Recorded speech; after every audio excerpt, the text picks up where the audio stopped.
बिस्मिल्लाहिर्रहमानिर्रहीम, अस्सलामुअलैकुम and a very good morning. Good morning public में आपको खुश आमदीद कहूँगी। मैं हूँ अर्मला हसन। उम्मीद करते हैं बिल्कुल ठीक ठाक होंगे, आपकी सुबह अच्छी हुई होगी। शुक्र है कि बारिशें, वैसे ये भी दिन आने कि हम बारिशों के रुकने के थमने के हवाले से शुक्र कर रहे हैं, क्योंकि हमेशा हम कहते हैं कि बारिशें जो हैं वो रहमत की होनी चाहिए और बारिशों का जहाँ बहुत ज़रूरत भी है।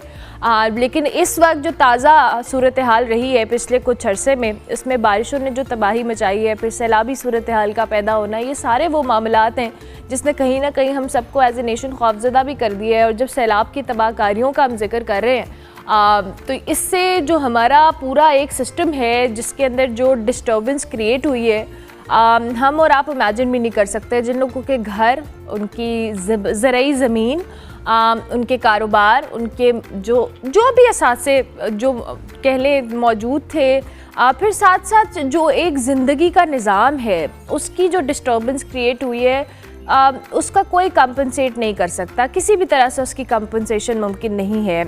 जो पाकिस्तान की मईशत है, आज हम इस पर्सपेक्टिव में भी बात करें कि इन लोगों के जो हालात व वाक़यात तो बदले हैं ही बदले हैं, लेकिन साथ साथ एक नई आजमाइश में भी डाल दिया पाकिस्तान की मईशत को। ज़राई शोबा हो, हम इसको एक एग्रीकल्चर कंट्री कहते हैं, हमारी इकॉनमी का एक बड़ा हिस्सा इसके ऊपर डिपेंडेंट है, लेकिन सबसे ज़्यादा वही मुतासर हुआ है। पंजाब की जो वसी जो ज़रई ज़मीनें हैं वो ज़ेरे आब आ जाने से जो ग़िज़ाई तहफ़्फ़ुज़ की संगीन ख़दशात भी जन्म ले चुके हैं। कपास, चावल, गन्ना, ये वो फसलें हैं जो नक़द आवर फसलें जिनको कहा जाता है। उनकी बर्बादी न सिर्फ किसानों के लिए मौशी तबाही का पैगाम है, बल्कि मुल्की जो बरामदाद हैं, सनतें हैं, इसमें भी इसका डायरेक्टली इम्पैक्ट आएगा।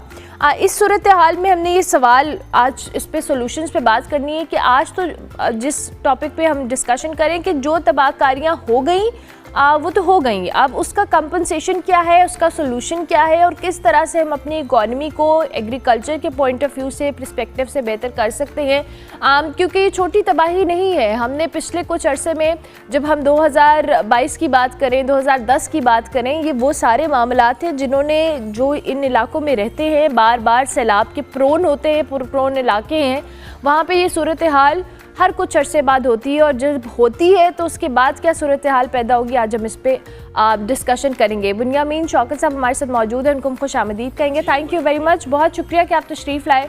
बुनियामीन साहब, ये जो भी हम डिस्कशन कर रहे हैं, ये ज़ाहिर है कोई इतनी अच्छी, या हम कहें बहुत सारे लोगों का तो ज़िंदगी का निज़ाम ही दरम भरम होकर रह गया है, लेकिन समहाउ हमारी इकॉनमी का बड़ा हिस्सा एग्रीकल्चर पे डिपेंड करता है। अब एग्रीकल्चर लैंड का इस तरह से ज़ेरे आब आना, सैलाब का की नज़र हो जाना, एक प्रॉपर हमारी इकॉनमी को भी ये धचका है बहुत बड़ा। अच्छा, सबसे पहले मैं एक बात बताऊं कि जब हम बात कर रहे होते हैं ज़रई मईशत की, तो ओबियसली जो किसान है और उसके मुतल्लिका जो चीज़ें हैं वो बड़ी अहम होती हैं। और किसान का जो कुल इसासा है वो नंबर 1 उसके जानवर, नंबर 2 उसकी फसलें, नंबर 3 उसका घर और उसकी हवेली और उसके जानवरों के बाड़े, ये उसका कुल इसासा होते हैं। और हम जो अर्बन लोग हैं, ये तो कोई प्लॉट ले लिया, कोई और प्रॉपर्टी ले ली या कहीं इन्वेस्ट कर लिया, लेकिन फार्मर का ये होता है कि उसके पास जैसे कोई पैसा आता है, या वो नई ज़मीन ले लेगा, या वो जानवर ले लेगा, या अपने जानवरों के बाड़े को ठीक कर लेगा। अब अनफॉर्चुनेटली मैं अगर सिर्फ पंजाब की बात करूं, क्योंकि आपका 70% ज़राअत में पंजाब ही है, तो पंजाब में इस वक्त तकरीबन 26 ज़िले जो हैं वो इससे बुरी तरह मुतासर हुए हैं। और उसमें 7 से 8 ज़िले ऐसे हैं जो मुकम्मल तौर पर जो किसानों की मईशत थी वो बिल्कुल तबाह होकर रह गई है। इससे मैं थोड़ा सा एडवांस जाऊं तो आपकी जो एक बड़ी एक्सपोर्ट ओरिएंटेड क्रॉप थी राइस, जिससे हम 4-4.5 अरब अमरीकी डॉलर का ज़र मुबादला कमाते थे हर साल, इस साल एक्सपेक्ट किया जा रहा था कि इंडिया के ऊपर चूँकि कुछ US की तरफ से इम्पोज़ किए गए हैं, नई टैक्सेस लेवीज़ इम्पोज़ की गई हैं, तो एक्सपेक्ट किया जा रहा था कि पाकिस्तानी राइस जो है वो उस जगह पे जाएगा। लेकिन अनफॉर्चुनेटली इस वक्त पाकिस्तानी राइस के जो 5 मेजर ज़िले हैं, जिसमें नारोवाल है, फिर सियालकोट है, फिर कसूर है, लाहौर है, शेखुपुरा है, ये सारे के सारे इस वक्त जो राइस बेल्ट है हमारी, वो तकरीबन 60% तक डूब चुके हैं। और जो बाकी थोड़े बहुत बचे हैं उनमें प्रोडक्शन जो है वो उतनी नहीं आएगी जितनी फोरकास्ट की जा रही थी, एक्सपेक्टेड जो थी उतनी नहीं आएगी, क्योंकि जो स्ट्रेस होता है सैलाब का वो हर फसल के ऊपर होता है और राइस के ऊपर थोड़ा कम होता है स्ट्रेस, लेकिन बहरहाल जो एक्सपेक्टेड क्रॉप थी वो इस वक्त हम अनफॉर्चुनेटली नहीं एक्सपेक्ट कर रहे। बिन्यामीन साहब, ये जो आपने कहा कि ज़ाहिर है ये वो अज़ला हैं, या 26 अज़ला एक बड़ा नंबर है, और ये अज़ला के हवाले से जहाँ पे हम ये डिस्कशन करें, आपने सिर्फ लाइफ स्टॉक और किसानों की बात भी की है, उधर जाकर दोबारा से आबाद होना भी उन लोगों के लिए एक बहुत बड़ा चैलेंज है, और अपनी ज़मीनों के हवाले से काश्तकारी करना, फिर फाइनेंसेस, आपका सब कुछ बह गया है। But at the same time ये जो हम पॉलिसीज़ और जो मुआशी पॉलिसीज़ जिसका हम जिक्र करें, जिसमें एग्रीकल्चर भी मैं इंक्लूड करूँगी, अब जाहिर है जो एक सूरत हाल डेवलप हुई है वो तो हुई है, हमारी अब इन पॉलिसीज़ पे हमें किस तरह से नज़रसानी करनी पड़ेगी समहाउ, बिकॉज एक डैमेज हैज़ बीन डन।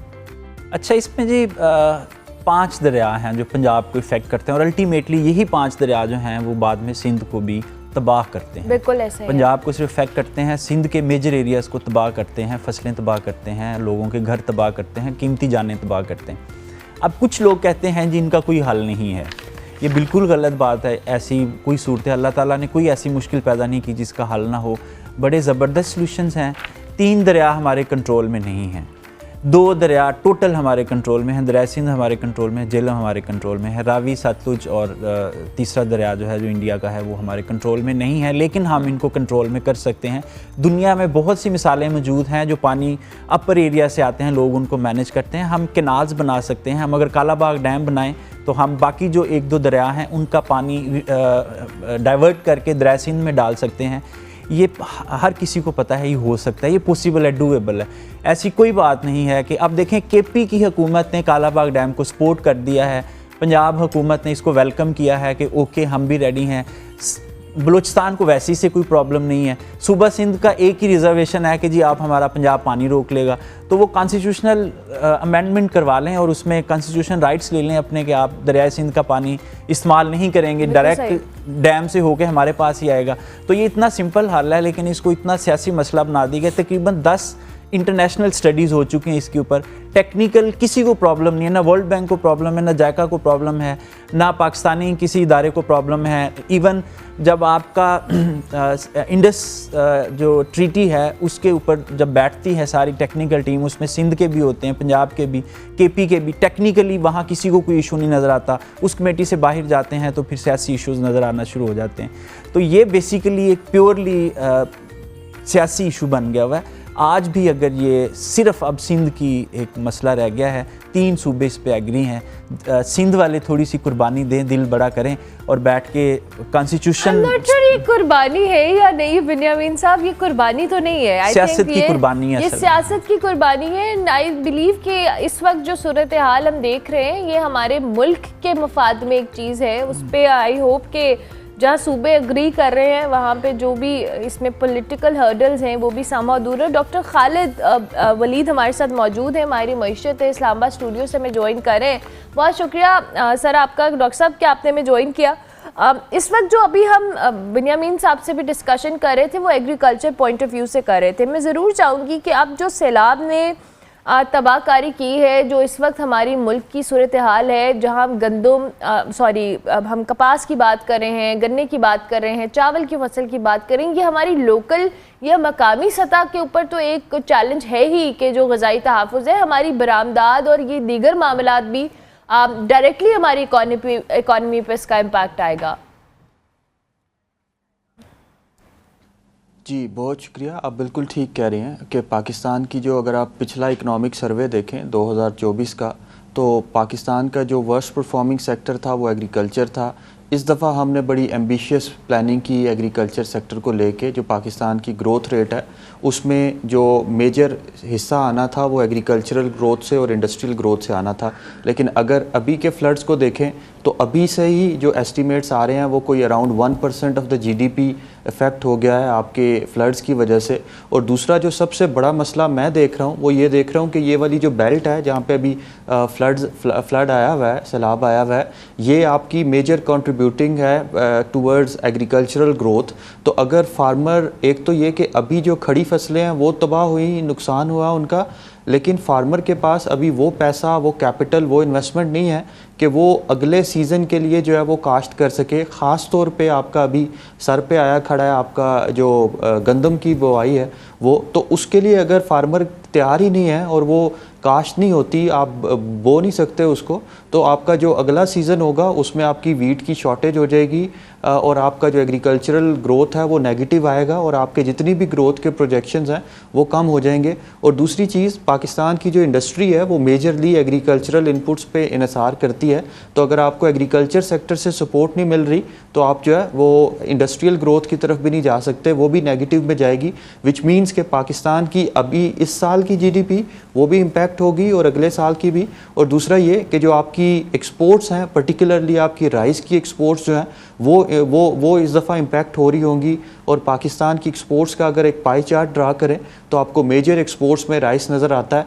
और तीसरी चीज़ जो बड़ी अलार्मिंग है और पिछले कई सालों से हम ऑब्ज़र्व भी कर रहे हैं, वो क्लाइमेट चेंज का इम्पैक्ट है कॉटन पे।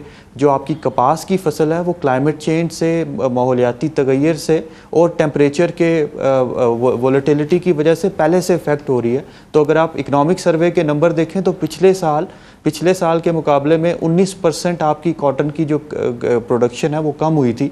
तो इस दफ़ा फ्लड्स की वजह से ये नंबर और नीचे जाएगा। और हमें पता है कि पाकिस्तान की जो मेजर इंडस्ट्री है दैट इज़ टेक्सटाइल इंडस्ट्री, जब तक आप टेक्सटाइल इंडस्ट्री को अपना डोमेस्टिक इनपुट नहीं देते, मुल्की पैदाशुदा कपास नहीं देते, तब तक वो इकोनॉमिकली फीजिबल नहीं रहता। तो ये 3-4 चीज़ें हैं जो कि अगले साल पाकिस्तान की ग्रोथ रेट को जो है वो नीचे लेके आ रही होंगी। और चूँकि पाकिस्तान IMF के प्रोग्राम में है, अब पाकिस्तान को ये भी देखना है कि क्लाइमेट चेंज के जो इम्पैक्ट्स हैं मैक्रो इकनॉमिक वेरिएबल्स पे वो क्या आते हैं, ताकि पाकिस्तान एक इंटीग्रेटेड प्लानिंग की तरफ जा सके। मेरे ख्याल में पाकिस्तान को बड़ा पहले एग्रीकल्चर को एक इंडस्ट्री का दर्जा देके किसानों को micro level insurance, micro level risk mitigation और रिस्क मैनेजमेंट प्रोवाइड करनी चाहिए थी। और अभी भी शायद ये अपॉर्चून टाइम है कि पाकिस्तान किसानों को अगले सीज़न के लिए कुछ इंसेंटिवाइज करे।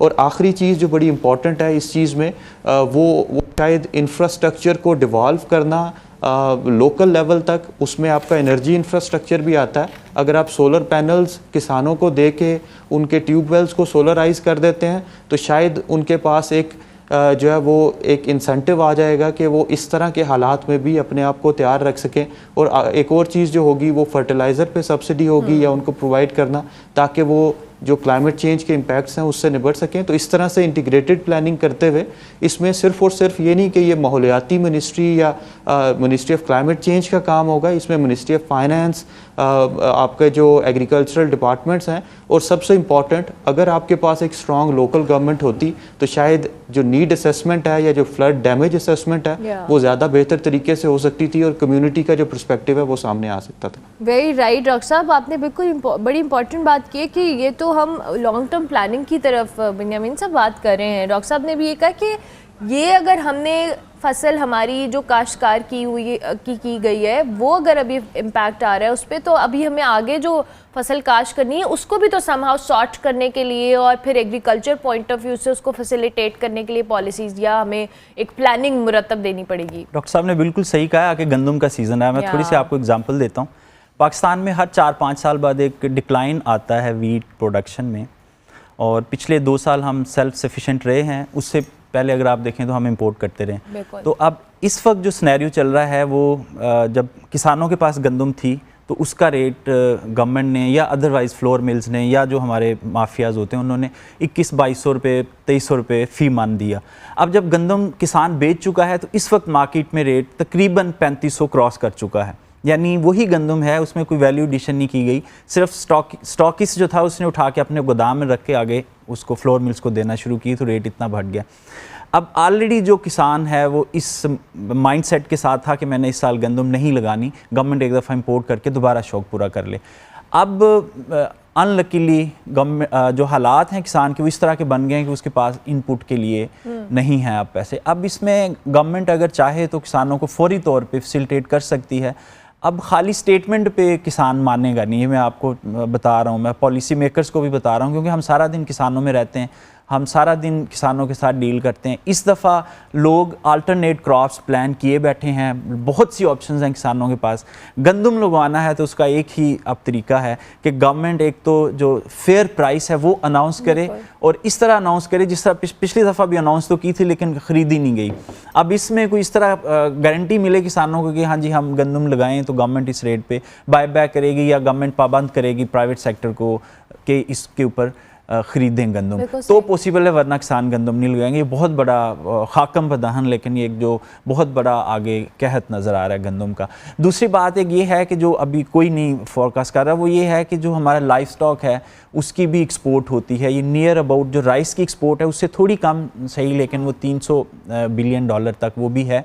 अच्छा, वो अब इस वक्त ना तो जानवरों का चारा रहा है फील्ड में, बहुत सारे जानवर पानी में बह गए हैं, और ना उनके शेल्टर्स रहे हैं, यानी जानवरों के शेड भी अब कायम नहीं रहे। ये 3 मेजर चीज़ें होती हैं इस वक्त फील्ड में, अब तीनों ही नहीं हैं। और चौथी बात ये है कि किसानों के पास अब कैपिटल नहीं है कि वो नया शेड बनाएं या नए जानवर ख़रीदें या उनकी फीड ख़रीदें। तो ये एक बहुत बड़ा, एक तो एक्सपोर्ट में प्रॉब्लम आएगा, दूसरा फिर लोकल मार्केट में जो बीफ है उसकी प्राइस ऊपर जाएगी, और तीसरा ये है कि आपका जब सीज़न आ रहा है आगे ईद का, कुर्बान ईद के ऊपर एक बहुत बड़ी मतलब बिलियन डॉलर की एक इंडस्ट्री है जो फाइनेंस उस वक्त सर्कुलेट करता है, वो इस दफ़ा बुरी तरह डैमेज होगा। तो इस वक्त अगर अगेन मैं ये कहूँगा गवर्नमेंट शायद सारे काम ना कर सके, लेकिन अगर अपने रिसोर्सेज को प्लानिंग के साथ यूटिलाइज़ करे गवर्नमेंट, तो उनका एक लाइफ स्टॉक डिपार्टमेंट है जिसके ऊपर अच्छी खासी स्ट्रेंथ है। यूनियन काउंसिल लेवल पे हमारी गवर्नमेंट, लोकल गवर्नमेंट नहीं है, ओके मान लिया जैसे डॉक्टर साहब बता रहे थे, लेकिन हमारे जो डिपार्टमेंट है उनका इंफ्रास्ट्रक्चर मौजूद है। लाइफ स्टॉक डिपार्टमेंट का यूनियन काउंसिल लेवल पे एक रिप्रेजेंटेटिव मौजूद है। अब ये सर्वे करवा के किसानों को अगर बेल आउट पैकेज दिया जाए कोई लाइफ स्टॉक के ऊपर, तो ये मैं समझता हूँ कि एक जो दूसरी हमारी एग्रीकल्चर के बाद अब एग्रीकल्चर की जो हमारी कंट्रीब्यूशन है उसमें मेजर जो रोल है वो लाइफ स्टॉक का है, यानी एग्रीकल्चर कंट्रीब्यूशन में 60% लाइफ स्टॉक कंट्रीब्यूट करता है। अगर ये हमारा सेगमेंट डिस्टर्ब हुआ, जिसको कोई अभी देख ही नहीं रहा ना, इग्नोर कर रहे हैं सारे, तो फिर किसान भी बुरी तरह मुतासर होगा और हमारी एक्सपोर्ट इंडस्ट्री भी मुतासर होगी, और उसके अलावा हमारा जो ऑब्वियसली लोकल खुराक मुतासर होगी। इसमें कुछ जो करने की चीज़ें बेसिक फौरी तौर पे, जो फ्लड अफेक्टेड एरियाज़ हैं वहाँ अब इंसान भूखे बैठे हैं, वो जानवरों को कहाँ से खिलाएंगे। तो मुख्तलिफ एरियाज़ में साइलेज मौजूद है। साइलेज एक प्रिजर्व फॉडर है जो फॉर लॉन्गर पीरियड आप यूज़ कर सकते हैं, बेल्ड शेप में होता है। तो गवर्नमेंट कम से कम कुछ इनिशियल 15-20 दिन का जो साइलेज है वो बाय करे मुख्तलिफ एरिया से जहाँ फ्लड नहीं था। तो क्योंकि वीट स्ट्रा तूड़ी जो होती है वो भी रुड़ गई ना किसानों की, वो भी अब अवेलेबल नहीं है। वो एटलीस्ट चीपेस्ट सोर्स होता है, लेकिन इस वक्त वो भी किसानों के पास मौजूद नहीं है। हमारी किसानों से बात होती है, वो बताते हैं ये चीज़ें। अभी तो कुछ एनजीओज़ वगैरह उनको कुछ ना कुछ दे रही हैं, लेकिन कितनी देर तक एनजीओ देगी। तो ये गवर्नमेंट ना कुछ साइलेज खरीद के, तो ऐसे किसान जो रियली डिजर्विंग है, जिनके पास जानवरों का चारा नहीं है, उनको फौरी मुहैया करें, वरना उनका बहुत नुकसान होगा। बहुत नुकसान होगा। अच्छा, ये जो डॉक्टर साहब अभी बिन्यामीन साहब बात करेंगे तो सॉल्यूशंस पे कर रहे हो, मैं आगे जाके इनसे और भी बात करूंगी। लेकिन डॉक्टर साहब अभी जो इन्होंने बात की है, जिसमें हम अफरात ज़र की बात करें, खुराक की किल्लत की बात करें, ये वो इंपॉर्टेंट फैक्टर्स हैं, क्योंकि अब फसलें तो मुतासर हो गई हैं, अब लोकल सतह के ऊपर भी, और जो बुनियादी ढांचा है वो संभव हमारा डिस्टर्ब हुआ है। कीमतें बढ़ने के भी बड़े खदशे जाहिर किए जा रहे हैं। इनफैक्ट बहुत सारी सब्जियों के हवाले से जब मंडी में भी जाएं, आम मार्केट से भी ख़रीदें, तो सैलाब की वजह से लोग प्राइसेस को एक हाइक आई है। अब इससे ऑलरेडी जहाँ पे हम मुख्तलिफ तरह के चैलेंजेस से दो चार हैं, महंगाई ऑलरेडी ज़्यादा है, एक आम आवाम की पहुँच से बहुत सारी चीज़ें अभी तक दूर हैं। उसमें ये जो सब्जियां और बेसिक चीज़ें हैं, अगर ये भी उनकी पहुंच से दूर हो जाएंगी तो फिर मामला तो मज़ीद महंगाई जो है वो एस्केलेट भी हो रही है और ट्रिगर भी होगी। जी बिल्कुल ठीक कह रहे हैं आप। अगर आप कल अनाउंस हुई हुई स्टेट बैंक ऑफ पाकिस्तान की मॉनेटरी पॉलिसी देखें तो उसमें भी कॉशनरी अप्रोच जो है वो अपनाई गई। आपका जो पॉलिसी रेट है उसको उसी सतह पर बरकरार रखा गया, और उसकी मेजर रीज़न ही ये थी कि आपका जो फ्लड है उसकी वजह से बचत पे तौर पे इन्फ्लेशनरी नंबर्स पे एक इम्पैक्ट आएगा, और उसको एंटीसिपेट करते हुए पॉलिसी रेट को वहाँ पे रखा गया। बिल्कुल ठीक है कि चूँकि आपको एक सप्लाई शॉक आया है, ख़ास तौर पे आपका जो एग्रीकल्चरल प्रोडक्ट्स हैं वो जो है वो ट्रांसलेट हो रहा होगा आपके अर्बन एरियाज़ में, रूरल एरियाज़ में प्राइसेस बढ़ी होंगी, लेकिन इसका जो इम्पैक्ट आपकी इंडस्ट्री पे और एग्रीकल्चरल ग्रोथ के नंबर्स पे आएगा वो कुछ दिनों बाद वो सामने नज़र आएगा, और उसकी वजह से जो एक इन्फ्लेशनरी प्रेशर आएगा वो शायद हमें वापस आज से कोई 5, 6, 7 महीने वाली पोजीशन पे ना ले जाए जब इन्फ्लेशन का नंबर बड़ा ज़्यादा था। तो इस चीज़ को देखते हुए हुकूमत को थोड़ा सा, आल्दो एग्रीकल्चरल एमरजेंसी जो है वो नाफिज हो गई है, क्लाइमेट चेंज एमरजेंसी नाफिज हो गई है, लेकिन हुकूमत को थोड़ा सा इसको 3, 4, 5, 6 माह आगे की प्लानिंग करके ये सोचना है कि अगले सीज़न की जो क्रॉप है उसको जो लगाने का ख़र्चा है वो किस तरह से बेयर किया जा सकता है। एक चीज़ जो की जा सकती है वो ये कि पाकिस्तान अपने डोमेस्टिक रिसोर्सेज को मोबिलाइज़ करते हुए जो पिछले बजट में IMF के कहने पे रेजिलियंस एंड सस्टेनेबिलिटी फैसिलिटी में कार्बन लेवी लगी थी, कार्बन टैक्स लगा था, उसका रेवेन्यू जो है उस जो इकट्ठा हुआ है उसको यूज़ करते हुए पाकिस्तान अपने जो फ्लड के इम्पैक्ट्स हैं उसको मिटिगेट करे और दुनिया को एक एग्जांपल के तौर पर दिखाए कि हम लोग एक रेजिलियंट कौम है। हम एक्सटर्नल फाइनेंसिंग के अलावा अपने इंटरनल रिसोर्सेज से भी फाइनेंस कर सकते हैं। इससे 2 फ़ायदे होंगे, एक तो ये कि आपकी इंटरनल रेजिलियंसी सामने आएगी, और दूसरा ये कि आप क्लाइमेट फाइनेंस को जो इंटरनेशनल सोर्सेज से आता है उसको प्रोटेक्ट कर सकेंगे, और तीसरा ये कि किसी तरीके से आपको अगेन एग्रीकल्चर को एक इंडस्ट्री के तौर पर देखते हुए उमर को सिर्फ ये सोच के ना देखें कि वो एक माशरे का एक हिस्सा है, तो उसको एक इंडस्ट्रियल ग्रोथ का, इंडस्ट्री का एक अहम सतून किया जाए। इंडस्ट्री को इनपुट। डॉक्टर साहब का थोड़ा कनेक्शन डिस्टर्ब हुआ है। अभी डॉक्टर साहब जो बात करें, अभी नवीन साहब मैं आपकी तरफ दोबारा आऊँगी। हम सॉल्यूशंस के ऊपर बात कर रहे थे। हमने अभी डॉक्टर साहब बजट की तो जहाँ बात करें, लेकिन ऑलरेडी हमारी जो सूबाई या वफाकी हुकूमतें इन पे कर्ज़ों का बोझ तो है। वी ऑल नो कि हम सब कहीं ना कहीं समहाउ एक मौशी चैलेंजेस से 2-4 हैं, बट स्टिल चले हम स्टेबल हैं एटलीस्ट। लेकिन अब ये जो नुकसान हुआ है ये हर लिहाज से हमें समहाउ कंपनसेट करना है, चाहे वो इंफ्रास्ट्रक्चर है, एग्रीकल्चर है। ऑलरेडी जहाँ पे इतने मुश्किलात मौजूद हों, बजट खसारा हो, फिर IMF की एक निगरानी वाला मामला है, हम अपने बजट को कैसे सेट करते हुए इन किसानों को, इन काश्तकारों को फैसिलिटेट कर सकते हैं? सॉल्यूशंस की जानिब अगर हम स्पेसिफिकली आए तो। अच्छा, कल प्राइम मिनिस्टर साहब ने अनाउंस किया है ज़रिए इमरजेंसी, डॉक्टर साहब भी बता रहे हैं क्लाइमेट इमरजेंसी। इनफैक्ट तो वो क्लाइमेट की तरफ उनकी जो सारी स्पीच थी वो क्लाइमेट के रिलेटेड थी, और आप क्लाइमेट का किसानों के सामने नाम ले, अब ये उनकी दुखती रग बन चुकी है, होम ट्रूथ बन चुका है किसानों का। वो कहते हैं हमने क्लाइमेट चेंज में फैक्टर हमारा कितना फैक्टर है, यानी पाकिस्तान ओवरऑल देखें तो लेस देन 1% कंट्रीब्यूटर, और जो इफेक्टिव जोन में टॉप 3 में आ रहा है, तो इसमें हमारे किसानों का क्या कसूर है? अच्छा, गवर्नमेंट की जब भी पॉलिसी बनेगी वो सबसे पहले कॉटन ख़राब हुई है वो कहेंगे क्लाइमेट चेंज, अपने उसमें नहीं कि हमसे सफ़ेद मक्खी नहीं कंट्रोल हो रही, जो गुलाबी सुंडी नहीं कंट्रोल, ये 2 सुंडियाँ जिसकी वजह से हमारी कॉटन की फसल जो है हर साल तबाह होती है। तो ये केमिस्ट्री की साइंस है, ये केमिस्ट्री जो है इनको अपनी चेंज करनी है। जो फर्टिलाइज़र और पेस्टिसाइड अप्लाई करते हैं उसकी केमिस्ट्री चेंज करनी है। पूरी दुनिया में क्लाइमेट चेंज आ रहा है, इंडिया हमारे साथ खड़ा है, उसमें क्लाइमेट चेंज आ रहा है। उनकी कपास एक दिन भी ऐसे नहीं तबाह होती, यानी हमारे इदारों ने जो काम करना था, पेस्ट मैनेजमेंट वालों ने वो नहीं किया, तो वो एंड पे हमारे पास एक बात होती है जो क्लाइमेट चेंज की वजह से ही आ गया। ठीक है, डैम्स और कैनाल्स हमने नहीं बनाए, क्लाइमेट 88 में भी सैलाब आया था, उस वक्त कौन सा क्लाइमेट चेंज था? 93 में भी आया, उस वक्त कितना क्लाइमेट चेंज का इम्पैक्ट था? 2025 में भी अब आ गया। तो इसका मतलब है कि ये कोई ऐसे ऑल ऑफ सडन चीज़ नहीं है, ये एक प्रेसिडेंट सेट हुआ है। हाँ जी, ये मतलब 88 की तो हमें पता है कि आया था, हमने किताबों में, उससे पहले भी आते रहते थे सैलाब। सो ये एक प्रेसिडेंट सेट हुआ है, और आइंदा भी आने हो सकता है 2-4 साल गुजर जाएं फिर ना आए। तो डैम्स आपने नहीं बनाने, कैनाल्स आपने नहीं बनानी, वाटर मैनेजमेंट आपने नहीं करनी, पेस्ट मैनेजमेंट आपने नहीं करनी, और किसानों को क्रॉप रोटेशन पे आपने नहीं लगाना। अब हर किसी को पता है कि इस मौसम में बारिश आएगी, सैलाब आएंगे, तो कौन कहते हैं कि जो सैलाबी गुजर गए वहाँ पर आइस लगवा दें? ये गवर्नमेंट ने चेंज करना है ना। वहाँ पे ऐसी क्रॉप क्यों नहीं लगाते जो हाइटेड क्रॉप हो, पानी गुजर जाए, क्रॉप खड़ी रहे नीचे? वहाँ आप कम से कम कुछ 4 मकई लगा दें, ज्वार लगा दें, और इस तरह की लॉट ऑफ क्रॉप्स हैं। अब वो लगा दें कि जो पानी की गुजरगाहें हैं, आपको पता है कि हमारे पास अगस्त है क्रिटिकल है, सितंबर है क्रिटिकल है, ये 2 महीने हैं। तो इन 2 महीने में आप क्रॉप प्लानिंग ऐसी कर लें कि वहाँ से जो ऐसी फसल लगे जो हाइटेड हो, पानी गुजर जो उसको फ़र्क, गन्ना लगा लें, गन्ने को इतना फ़र्क नहीं पड़ता पानी से।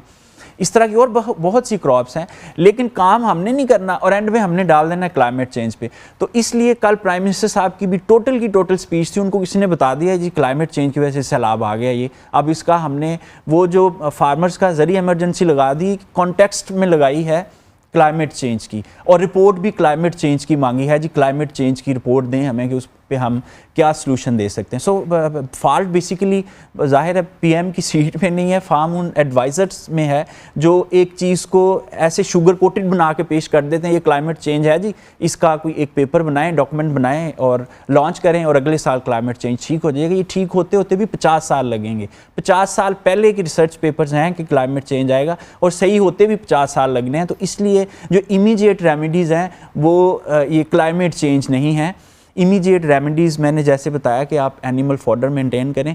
1% एरिया में अभी तक सिर्फ पहुंचे हैं लाइफ स्टॉक वाले, और जिस तरह इंसानों में बीमारियां आउटब्रेक हो रही हैं, इसी तरह जानवरों में FMD की बीमारी आउटब्रेक हो रही है, ETV एक बीमारी होती है आउटब्रेक हो रही है। इसके अलावा पेट की बीमारियां, जानवर बीमार हो रहे हैं, ठीक है, चारे की वजह से बीमार पड़ रहे हैं, मल्टी न्यूट्रिएंट्स की कमी आ रही है।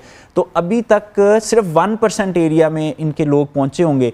अभी तो इन्होंने एक्सप्लोर करने सारे एरियाज़ के कहाँ कहाँ जानवर हैं बीमार पड़ रहे हैं। तो सबसे पहले तो जानवरों को वैक्सीनेशन करें लाइफ स्टॉक वाले। वैक्सीनेशन का अभी कोई इनकी कैंपेन ही शुरू नहीं है, अभी ये रेस्क्यू पे लगे हुए हैं। तो जब तक आउटब्रेक शुरू हो जाएगा, और आपको एक और बात बता दूं, जब जानवरों में बीमारियों का आउटब्रेक शुरू हो जाए तो फिर कोई वैक्सीनेशन काम नहीं करती। और आई एम श्योर, मैं आपको इस प्रोग्राम में, लाइव प्रोग्राम में बता रहा हूँ कि जिस दिन बीमारियाँ रिपोर्ट होना शुरू हो जाएंगी, फिर गवर्नमेंट की तरफ से ऐलान किया जाएगा कि फौरी तौर पर वैक्सीनेशन करें।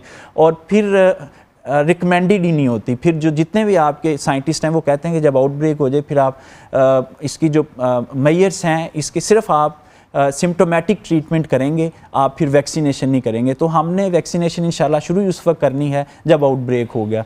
तो ये मतलब हमारी प्रैक्टिकल चीज़ें हम हर दफ़ा ऐसे ही करते हैं, इस दफ़ा भी हमने ऐसे ही करना है। तो जो करने की चीज़ें हैं, ये इमरजेंसी वगैरह छोड़ें, इसको किसानों से कोई कंसर्न नहीं है। Kisan are least concern with your agriculture emergencies, ये उनके लिए फजूलियात हैं।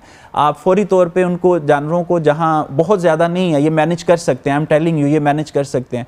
साइलेज पहुँचाएँ फौरी तौर पर, वीट स्ट्रॉ पहुँचाएँ फौरी तौर पर जानवरों के लिए, वैक्सीनेशन शुरू करवाएँ across the board, carpet vaccination, technically this is called carpet vaccination करवाएँ सारी। इंपोर्ट करें, इनके पास लोकल पाकिस्तान में वैक्सीनेशन भी इस वक्त मौजूद नहीं है। इनको इंपोर्ट करते, इमरजेंसी इंपोर्ट करेंगे तब भी इनको 15 से 20 दिन लगेंगे। फौरी तौर पे वैक्सीनेशन इंपोर्ट करवाएं। फिर अब एक और इशू ये आ रहा है कि जानवरों के लिए सैलाब का खड़ा पानी जो है वो पी रहे हैं, उनके उससे भी पेट ख़राब हो रहे हैं। फौरी तौर पे फटकड़ी एक छोटी सी चीज़ है, बड़ी सस्ती चीज़ है, किसानों को मुहैया करें। किसान 100 लीटर पानी में 100 ग्राम फटकड़ी का पीस डालें, 5 से 7 मिनट में वो पानी सारा नितर जाएगा। वो जानवरों को पानी पिलाएं ताकि उनके जानवर पानी की बीमारियों से महफूज रहें। ये एक छोटी सी रेमेडी है, लेकिन करेगा कोई नहीं, मैं आपको बता रहा हूँ। करेगा कोई नहीं तो ये कौन करेगा अगर हम बात कर रहे हैं, क्योंकि आपने ये बड़ी कंसर्निंग एक चीज़ है बिन्यामीन साहब कि इस वक्त हम हर चीज़ जिस सेक्टर को उठा रहे हैं वो बड़ा मसला दे रहे हैं। डॉक्टर साहब, बिन्यामीन साहब की बात से मैं चाहूँगी इसी को आप आगे बढ़ाते हुए कि ये तो वो मेजर्स हैं जो फौरी तौर पे लिए जाने चाहिए। मैं बार बार कह रही हूँ कि अब जो हो गया सो हो गया, अब हमने इसको प्रिवेंट आइंदा आने वाले सालों में कैसे करना है और हमने इसके ऊपर काम कैसे करना है कि समहाउ ये जो डिज़ास्टर आया है या हुआ है इसको हम बेहतर करें हालात व वाक़यात को जो इस वक्त वहाँ के लोग फेस कर रहे हैं। ये सिर्फ उन इलाकों का मसला नहीं है, ये पूरे मुल्क का मसला है। और फिर जब मैंने भी सवाल भी किया कि हम IMF और दीगर मामलात में ऑलरेडी इतने उलझे हुए हैं, अभी ये जो सिर्फ ज़रूरी ज़मीनों का मसला नहीं है, इंफ्रास्ट्रक्चर का मसला है, लोगों की ज़िंदगी का मसला है। और फिर आपके पास बजट्स ऑलरेडी नहीं होते हैं, हम नेक टू नेक चल रहे होते हैं जब बजट्स आते हैं कि हमारा इस सेक्टर में इतना बजट एलोकेट किया गया है, लेकिन स्टिल उसमें हम स्ट्रगल कर रहे होते हैं और समहाउ कहीं ना कहीं हमें बजट शॉर्ट ही हो रहा होता है। सो क्या किया जाएगा, कैसे होगा ये?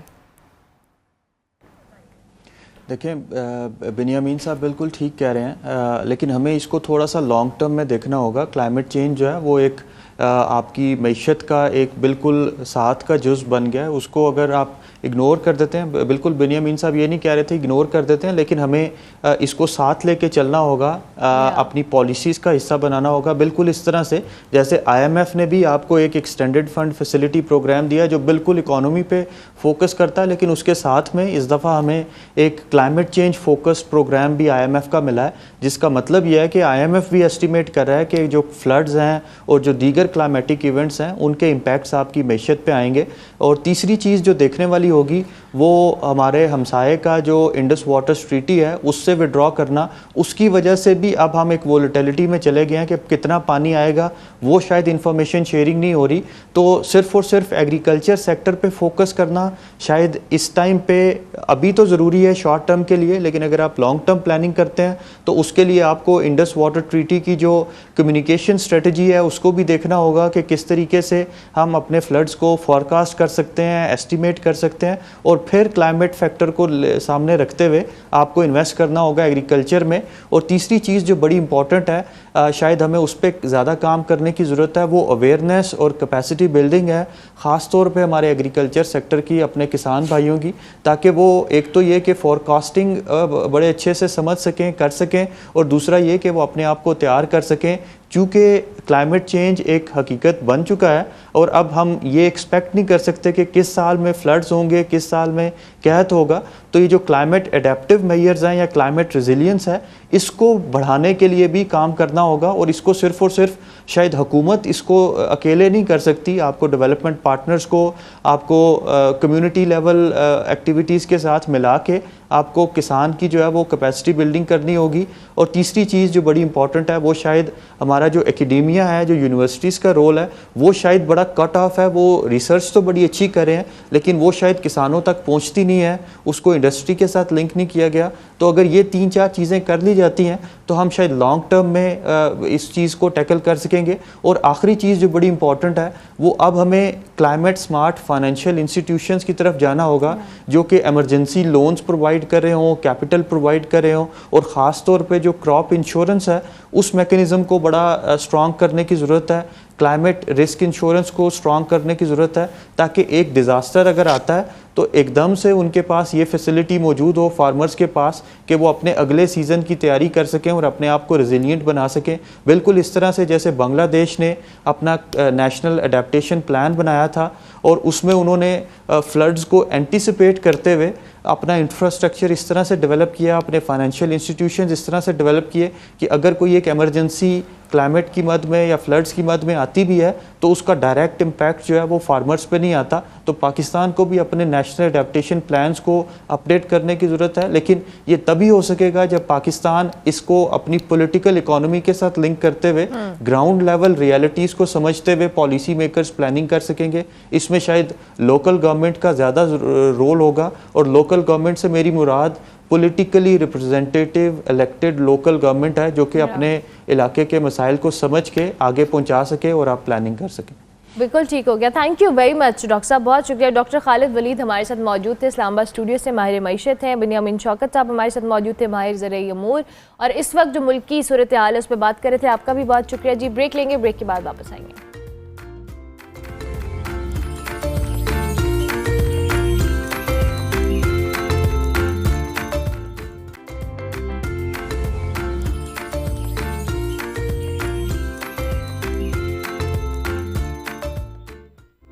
Welcome back to good morning public ji. Break के बाद वापस आ गए हैं और अब हम क्रिकेट के बाद बात करेंगे फिट फुटबॉल की। और पाकिस्तान जो विमेन फुटबॉल टीम है उनकी जो कैप्टन है मारिया खान आज हमारे साथ मौजूद है। पाकिस्तान विमेन फुटबॉल टीम की जो कैप्टन मारिया के हवाले से अगर हम बात करें, जो अपनी लीडरशिप एबिलिटीज़ हो, खेल का मयार हो, आलमी सतह पर एक नई तारीख रकम करी हैं। मारिया डेनवर में पैदा हुई, उनका ताल्लुक पाकिस्तान के एक बहुत ही ज़बरदस्त स्पोर्ट्स ख़ानदान से है। वो स्क्वाश लेजेंड हाशिम खान की पोती हैं, जहांगीर खान की भतीजी हैं। मगर मारिया ने रवायत की बजाय, जो कि नॉर्मली आप अपनी फैमिली स्पोर्ट को परसू करते, एक अलग रास्ता मुंतखब किया और स्क्वाश की बजाय फुटबॉल को अपना करियर बनाया। बतौर गोलकीपर अपने सफ़र का आगाज़ करने वाली जो मारिया हैं, आज एक शानदार मिडफील्डर और कामयाब कैप्टन के तौर पे टीम को नुमाया कामयाबी तक पहुंचा रही है। उनकी क़यादत में जी पाकिस्तान ने पहली बार ओलंपिक क्वालिफायर्स में एक तारीखी फतह हासिल की है और AFC विमेंस एशियन कप क्वालिफायर्स में भी बेहतरीन कारकर्दगी का मुजाहरा किया है। इस वक्त अगर हम बात करें मारिया के हवाले से, तो मारिया बॉडी पॉजिटिविटी हो, खिलाड़ियों की तालीम हो, ख़वातीन के लिए जो अपॉर्चुनिटीज़ है उसके लिए भी काम कर रही हैं और उनकी लीडरशिप में पाकिस्तान ने विमेन फुटबॉल टीम ने जी फीफा रैंकिंग में भी काफ़ी नुमाया बेहतरी हासिल की है, जो कि एक नए दौर का आगाज़ अगर पाकिस्तान में कहा जाए तो गलत नहीं होगा। इस वक्त मारिया हमारे साथ मौजूद हैं। अस्सलाम वालेकुम Maria, good morning and thank you so much for joining us in good morning public. I hope you are doing well. Maria, my first question from you. You come from a family with an incredible sporting legacy in squash. What motivated you to choose football over your career path instead? Assalamu alaikum. Thank you so much for having me. To answer your question, I think for me I remember the first time ever playing football for fun.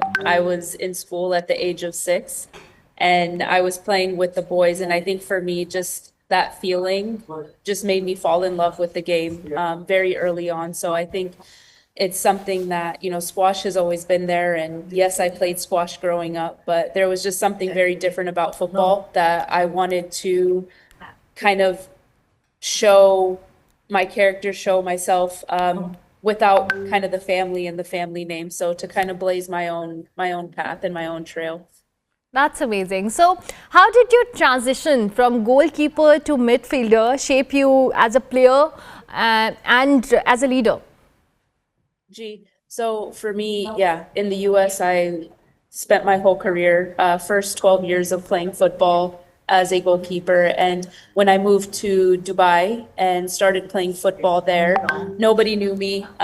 It was an opportunity, I think, for me to just have fun with football and play for fun and not take things seriously. So I started playing in the field. And then when I got called up for Pakistan for the first time, it was actually as a field player. So ever since then, I have stayed in the field. Who knows? I might end my career back in goal. You never know. But for the time being, I've been in the field.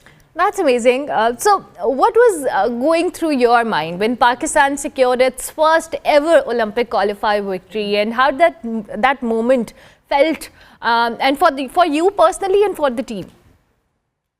So that win was in 2023. So it was almost 2 years ago. And for me, I actually was injured that game, so I didn't get to play. But I think for me to be able to watch my team perform from the side and for them to be so successful in that, not just that game, but, in that tournament, we had a lot of things that we did well in that tournament and a lot of moments where I think we made Pakistan proud. We played a World Cup team, we played against the Philippines, we played against a very highly ranked team in Hong Kong, and then, Tajikistan was our first competitive win. So I think for us it was, a great moment. I think it was a great moment for Pakistan, and Absolutely. It set the tone, I think, for our national team going forward. Absolutely, I so agree with that. So your famous free kick goal against Saudi Arabia went viral and received a widespread praise, including from the Prime Minister. So how did that moment impact your career and the visibility of women's football in Pakistan and internationally as well? Yeah, so that moment was, it's a very proud moment. Anytime any player gets to do something positive for their country, it's a good feeling. I think, it was a good way for our national team to get visibility because of the traction that it took. But I think since then we've had some incredible moments that I think go far beyond that free kick. And, us having a very good performance in the Asia Cup qualifiers and coming in second in our group, in a very competitive group. It's things like this that continue to show what women's sports can do in Pakistan, especially women's football, and the potential that we have to really make our country proud and be a very competitive side in Asia. So again, the more visibility we can continue to draw to women's sports in Pakistan, I think it's great, and that's what we have to keep doing as athletes. Absolutely, absolutely. So Pakistan's women football team has improved significantly in FIFA's ranking, right? So what do you think? What are the key factors behind this success and the improvement of the ranking? I definitely think it's been a combination of things. I think the fact that we've been able to have stability when it comes to our coaching staff and the work that the coach has been able to do is, you know, he's been able to take players when we had just started back in 2022 and take players who never even played 11-a-side or had been playing 11-a-side very minimally, and to keep those players on a journey with adding some new players and adding some quality from abroad.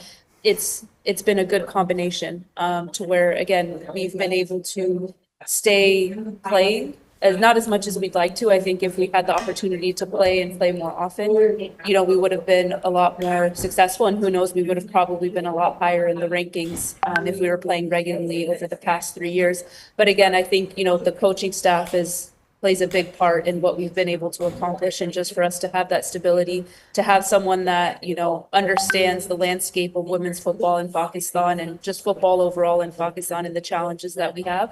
As well as to be able to bring experience from abroad, I think, you know, with the background has been very key. And again, we've had players that love playing for their country. So anytime you mix that stability with passion, again, there's no reason why we shouldn't be able to succeed. That's amazing. So it's basically a team effort, and I think a lot of factors are involved in this. So how do you balance your professional career across different countries, Maria, including UAE, Saudi Arabia, Vietnam? So since you're maintaining your commitment to Pakistan's national team? Yeah, it's not easy. It's really not easy being away from my family, from my husband, who is living in Dubai. So I think there are definitely challenges, but I also know how lucky I am and how privileged I am to be able to do what I love and have the support of my country and have the support of my family at the same time. That's amazing. So off the field, you actively promote body positivity, women's empowerment. So how important is it for an athlete to be a role model beyond just sports and, you know, promote such activities off the field? Yeah, it's important. I think, you know, we as athletes have a platform, and I also do think that we need to sometimes, you know, again, share what we're passionate about. And, you know, I've been on the other side of, you know, the body negativity and the comments, you know, especially when it comes from Pakistani media and, you know, some of our Pakistani fans. So I think for us as athletes, and especially female athletes in South Asia and especially in Pakistan, for us to be able to bring awareness to this stuff, because it's not just on the field that these comments are made or that these challenges are. It's, you know, women in the office, women in the workspace, you know, even in their families. There's so much body shaming that goes on in our, you know, families as well in Pakistan. So again, I think for us to just continue to bring attention and just bring, you know, healthy conversation around the topic is really important. That's great. So in the end, what message would you like to give to the young girls in Pakistan who aspire to follow you in your footsteps and pursue sports, you know, professionally? Don't quit. It's going to be very easy at times to, you know, give up and stop doing what you love. But I genuinely believe that it is never too late. Again, I signed my first professional contract at the age of 32, and my grandfather won his first world title in his mid-30s. So it's never too late. So when you feel like giving up, just, again, remind yourself of why you picked up the ball or why you started doing what you love in the first place, because that's what will get you through. Lovely. Thank you very much, Maria, for your time, for joining us in our show. Maria Jameela Khan इस वक्त Pakistan football team की captain हमारे साथ मौजूद थी, हमसे बात करी थी. हम ब्रेक लेंगे, ब्रेक के बाद वापस आएंगे.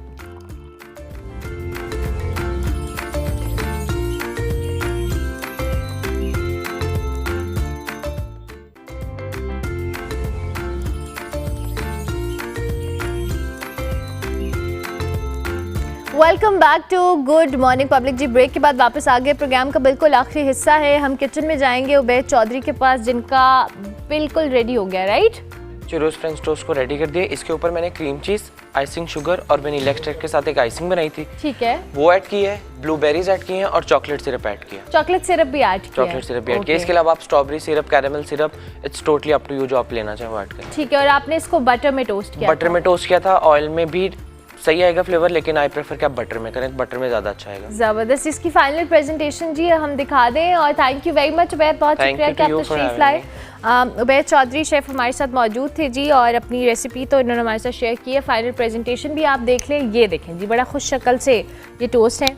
सेकेंडली जी, जहाँ पर हम खाने पीने की बात करें, एक और बड़ा इशू ये है कि हम जहाँ पर इंटरनेशनली बहुत सारी चीज़ों या रिसर्चेस के ऊपर बात करते हैं, दुनिया के अंदर कुछ ऐसे चेंजेस भी हैं जो हमारे लाइफस्टाइल की वजह से भी आ रहे हैं, लेकिन इस वक्त हम बच्चों के हवाले से बात करने वाले हैं, जहाँ पर हम हमेशा डिस्कशन करते हैं कि जी ग़िज़ाई किल्लत का शिकार है बच्चे हैं, बच्चों की तबीयत नहीं ठीक होती या उनकी जो वीकनेस होती है, दीगर मामलात होते हैं, लेकिन एट द सेम टाइम जो ओबेसिटी है ये एक बड़ा इंपॉर्टेंट फैक्टर है जो बच्चों के अंदर बहुत ज़्यादा देखा जा रहा है। और ओबीस बच्चे क्यों हो रहे हैं, और ये यूनिसेफ की रिपोर्ट है जिसका मैं यहाँ पे जिक्र करूँगी कि जो बढ़ता हुआ मोटापा है, बल्कि अब सेहत नहीं बल्कि आपके जो सोशल हैं या मौशी पहलू हैं, उसका भी एक बड़ा मसला बन चुका है इंटरनेशनली। एक तरफ जहाँ हम करोड़ बच्चों के हवाले से बात करते हैं कि मेल न्यूट्रिशन है, वहाँ पर अब ओबीस बच्चों की तादाद में भी इजाफा हो रहा है, और इसके बहुत सारे फैक्टर्स हैं, आज इस पर बात करेंगे। हुरिया अरूज हमारे साथ मौजूद है, माहिर ग़िज़ाइयत है, उनको खुशामदीद कहते हैं। Thank you very much Huriya, बहुत शुक्रिया। अभी हम जहाँ पे बात हमेशा से करते हैं कि मेल न्यूट्रिशन या बच्चों के अंदर जो खुराक की कमी है, लेकिन at the same time obesity ये भी एक बहुत इंपॉर्टेंट फैक्टर है। ओबेसिटी और स्पेसिफिकली चाइल्डहुड ओबेसिटी जो कि बच्चों को 5 इयर्स या 4 इयर्स की एज के बाद स्टार्ट हो जाती है, इसके मल्टीपल रीज़न हैं। सबसे पहले तो क्लिनिकल साइड पे भी और वैसे भी लोग जब आते हैं तो कहते हैं कि बच्चा जब पैदा हुआ था तो मदर को गेस्टेशनल डायबिटीज़ थी, जिसकी वजह से उसका भी वेट इंक्रीज़ हुआ, तो डेफिनेटली बच्चे पे भी उसके इफेक्ट हुए। तो उसको स्पेसिफिकली उसके जो मल्टीपल फैक्टर्स की हम बात कर रहे हैं, उसमें स्पेसिफिकली एक हेरिडिटी आ जाता है, पेरेंट टू जो चाइल्ड में जो चीज़ कन्वर्ट होती है वो है।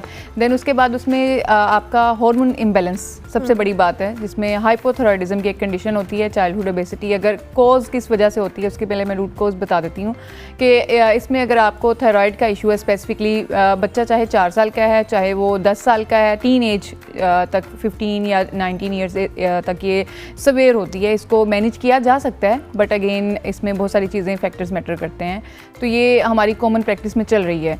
अच्छा, इसमें अगर हम बात करें कि ये चाइल्डहुड ओबेसिटी इसको कहा जाता है, जो मोटापे का जो एक बच्चों की टर्म में यूज़ किया जाता है कि बच्चों का वेट बढ़ रहा है, बच्चे बहुत ज़्यादा ओवरवेट हैं, इनका जो एक साइंटिफिक टर्म होती है BMI, मेजरमेंट बॉडी की जाती है, बॉडी मास इंडेक्स, उसके अकॉर्डिंग इनका वेट बहुत एक्सट्रीम हाई है, ठीक है। तो उसमें इनको कैसे मैनेज किया जा सकता है? अगर तो बच्चा 4 साल या 5 साल से बड़ा है और वो अभी टीन एज में है, 19 ईयर जैसे मैंने पहले बोला कि 19 साल की उम्र तक वो है, तो उसमें स्पेसिफिकली पेरेंट्स का इसमें रोल आता है।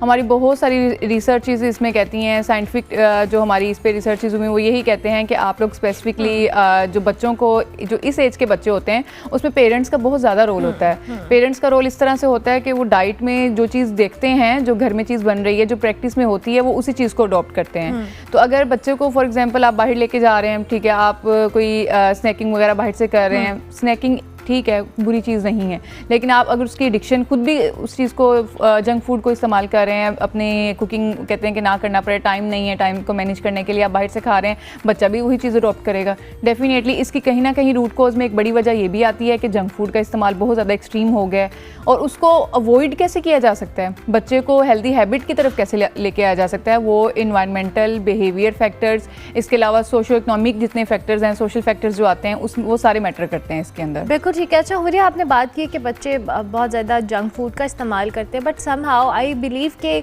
एक और बड़ा इंपॉर्टेंट फैक्टर ये भी है कि हमारे बच्चों की फिजिकल एक्टिविटी उस तरह से नहीं है। पहले ये कॉन्सेप्ट, ये आइडिया होता था कि गली मोहल्लों में भी बच्चे खेल रहे होते थे, पार्क्स में भी जाते थे, और तरह की एक्टिविटीज़ होती थी। अब गैजेट्स के इस्तेमाल से इन एक्टिविटीज़ में भी कमी आई है। बिल्कुल ठीक है, ये बात आपका पॉइंट बिल्कुल वैलिड है। ये एक बहुत बड़ी ये भी रीज़न है चाइल्डहुड ओबेसिटी की, कि जब आप फिजिकल एक्टिव नहीं होंगे, आपकी सेडेंट्री लाइफस्टाइल लाइफस्टाइल हो जाएगी, ठीक है, आपका बैठना ज़्यादा है।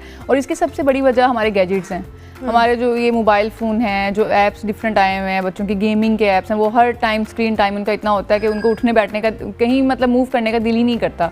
तो अगर चाइल्डहुड ओबेसिटी है उसको प्रिवेंट करना है, उसको मैनेज करना है, प्रिवेंट तो नहीं, उसको मैनेज करके ही कम किया जाता है। उसको स्पेसिफिकली उसमें एक ये चीज़ है कि अगर आप बच्चा बहुत ज़्यादा वीक है या वो बहुत ज़्यादा इस चीज़ में पीकी है कि भाई मैंने नहीं, मुझसे नहीं वॉक होती है, मुझसे चला नहीं जाता, या मुझे पेन होती है, वेट ज़्यादा हो तो आपके जॉइंट्स भी बहुत अफेक्ट करते हैं, आपको दौड़ने में, आपको फिजिकल एक्टिविटी करने में बड़ा मसला होता है। तो उसमें स्पेसिफिकली कोई हैबिट्स घर में ऐसी बनाएं कि पेरेंट्स खुद भी या तो जो मदर हैं या फादर हैं कोई भी थोड़ा टाइम निकालें, मॉर्निंग में उसकी हाफ एन आवर की वॉक करवाएं लाजमी, खाली पेट, एम्प्टी स्टमक। देन उसके बाद आफ्टर डिनर जो है सोने से पहले उसको आधे घंटा घर में या कहीं नियर बाय पार्क में ले जाएं, उसको वॉक लाजमी करवाएं। ये ज़रूरी इसलिए है कि जो आपका स्टबन फैट होता है बॉडी के अंदर जो इस एज में आता है, उसको निकालने के लिए सिर्फ खाली आपको डाइट या फाकों से नहीं ये चीज़ होती, इसमें फिजिकल एक्टिविटी करेंगे तो आपके मसल्स भी ठीक रहेंगे। आपको वीकनेस, मेंटली जो बंदा वीक हो जाता है, बच्चे भी वीक हो जाते हैं कि हमें मेमोरी लॉस का इशू आ रहा है, तो वो सारी चीज़ें मैनेज हो जाती हैं उससे। अच्छा, हो रही है मोस्ट ऑफ द टाइम बच्चों के अंदर कुछ ऐसे विटामिन्स की या मिनरल्स की भी कमी हो जाती है जिसकी वजह से बच्चे बहुत लेथार्जिक फील कर रहे होते हैं, स्लो हो जाते हैं, खेलते नहीं हैं, फिजिकल एक्टिविटी उस तरह से नहीं होती। तो बच्चों के लिए कि उनकी जो बाकी तमाम तर ओवरऑल हेल्थ है वो किस तरह से बेहतर रहे, जो उनके अंदर कमी है उसको कैसे पूरा किया जाए, और क्या प्रॉपर एक डाइट होनी चाहिए बच्चे की? ठीक है, अगर हम जैसे आज के टॉपिक पे बात करें चाइल्डहुड पे ना, तो ओबेसिटी पे, तो अगर ओबेसिटी या कोई जर्नल भी छोटी एज में बच्चा है, टीन एज में है, तो उसमें सबसे पहले जो चीज़ जो विटामिन कम होता है, विटामिन डी कम होता है। और वो जब हम टेस्ट वगैरह रिकमेंड करते हैं कि आप ये टेस्ट करवाएं विटामिन D3 के, ठीक है, ब्लड टेस्ट करवाएं, तो वो उससे काफ़ी कम हो जाता है। ठीक है। तो सबसे पहले तो बच्चे को डाइट में अगर एक बैलेंस डाइट की बात कर रहे हैं तो बैलेंस डाइट में एक बॉइल्ड एग डेली बेसिस पे इस्तेमाल करवाएं बच्चे को डाइट के अंदर। देन उसके बाद उसको फ्रूट्स एंड वेजिटेबल का इंटेक अच्छा करवाएं ताकि उसके जो कार्ब्स हैं, जो उसकी गुड जो कार्ब्स होते हैं, डेफिनेटली वो उससे उसका इंटेक हो, एनर्जी अच्छी मिले। देन उसके बाद प्रोटीन में बात करें तो मैंने एक अंडे की बात की। देन उसके बाद प्रोटीन में नट्स का इस्तेमाल, 6 बादाम 2 अखरोट डेली बेसिस पे इस्तेमाल करवाएं, लेकिन कोशिश करें रात को सोक करके पानी में बादाम का इंटेक वो करवाएं, वो अब्जॉर्ब अच्छे हो जाते हैं, कॉन्स्टिपेशन कॉज नहीं करते। देन उसके बाद अगर बात करें कि इसमें फैट्स की मैंने बात बता दी आपको, ठीक है, कार्ब्स की भी मैंने बात कर दी। प्रोटीन में आप लाजमी नहीं है कि उसको सिर्फ खाली अंडे ही खिलाएं, अगर बच्चे की चॉइसेस अंडे की नहीं है, उसको नहीं पसंद, देन उसमें आप पल्सेस का इस्तेमाल कर सकते हैं, दालें इस्तेमाल कर सकते हैं, गोश्त का इस्तेमाल कर सकते हैं, लेकिन एक लिमिटेड अमाउंट के अंदर। ठीक है। अच्छा, आपने कहा कि बच्चों की ऑब्वियसली फिर बच्चों की एक्टिविटीज़ भी ऐसी होती हैं कि समहाउ लंच बॉक्स लेके जा रहे हैं, तो बाकी बच्चे अगर कुछ ऐसी अनहेल्दी चीज़ लेकर आ रहे हैं तो parents are very much concern कि उनको हेल्दी ऑप्शंस के लिए क्या हम ऐसी चीज़ें, जो अब स्कूल का आपको पता है मामला शुरू हो जाता है तो उसमें बड़ी वैरायटी चाहिए होती है, बच्चे यूजुअली गेट वेरी बोर्ड। ऐसे ही है, बिल्कुल। अगर हेल्दी लंच बॉक्स की भी बात करेंगे, स्कूल गोइंग बच्चों को हेल्दी लंच में क्या दिया जा सकता है, तो घर में आजकल बहुत सारी चीज़ें बन जाती हैं और मदर बना भी रही हैं आजकल, तो ये ट्रेंड बन गया है कि मोस्टली घरों से ही लंच बच्चों को दिया जाता है।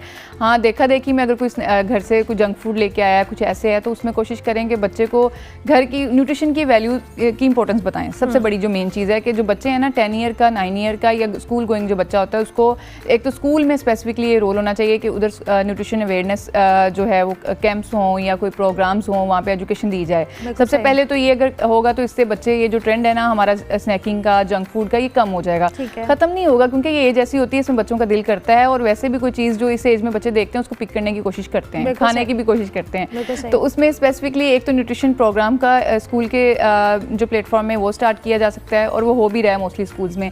देन उसके बाद अगर हम बात करें कि लंच बॉक्स में, तो लंच बॉक्स में घर के बने हुए जो आजकल नगेट्स हैं, ठीक है, घर में बन जाते हैं बहुत इजीली। देन उसके बाद सैंडविचेस बच्चे अच्छे मतलब बहुत मज़े से खाते हैं बाहर के सैंडविचेस, तो वो घर में भी बहुत अच्छे हेल्दी वे में बन सकते हैं। इस तरह की चीज़ें कुछ बना के, स्मूदीज़ हैं और भी मीठे में भी कुछ चीज़ें ऐसी हैं, डेजर्ट्स वगैरह जो घर में इजीली बन जाते हैं, उसमें मीठे का इंटेक कम रखें आप, बच्चे की कैलोरीज़ को देखते हुए कि बच्चे का जो वेट है BMI के अकॉर्डिंग अगर नॉर्मल है या बढ़ाना है, देन उसके अकॉर्डिंग आप बना के दे सकते हैं। बिल्कुल ठीक है। इन द एंड ओबेसिटी किन किन बीमारियों की तरफ लीड करती है, उस हवाले से भी बताएं। ओबेसिटी जो मेन इसका ट्रिगर करती है चाइल्डहुड ओबेसिटी, ये आपका स्पेसिफिकली डायबिटीज़ टाइप 2 करती है, इससे जो डायबिटीज़ की एक डिज़ीज़ हो सकती है। देन उसके बाद इससे स्पेसिफिकली आपके जॉइंट्स का इशू मैंने बताया था आपको कि वेट गेन होने की वजह से, चाहे वो बच्चा हो चाहे बड़ा हो, वो जब नी पे प्रेशर पड़ता है तो आपको अर्थराइटिस और ऑस्टियोपोरोसिस का बहुत सीवियर इशू हो सकता है। ये दो बीमारियां बहुत ज़्यादा ट्रिगर हो सकती हैं, और हाई बीपी का इशू हो सकता है, हाई बहुत बीपी ज़्यादा। का इशू भी हो Exactly. सकता है बच्चों में। Thank you very much Huriya, बहुत शुक्रिया कि आप तशरीफ लाए। हुरिया उरूज हमारे साथ मौजूद थी जी।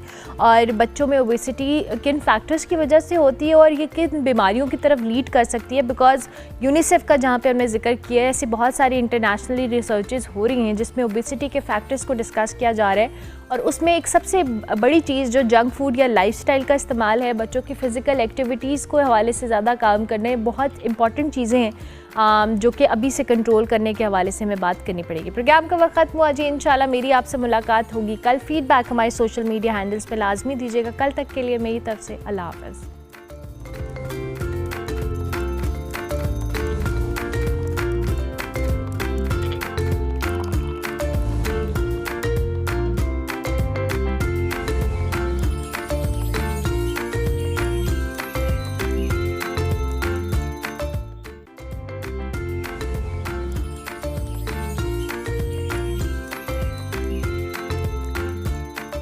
Welcome back to good morning public ji. Break के बाद वापस आ गए। कैसे कैसे लोग मैं सुबह सुबह ना इनको सुनती हूँ और इनकी बातें सुनती हूँ। मैं अपनी टीम के बारे में कह रही हूँ।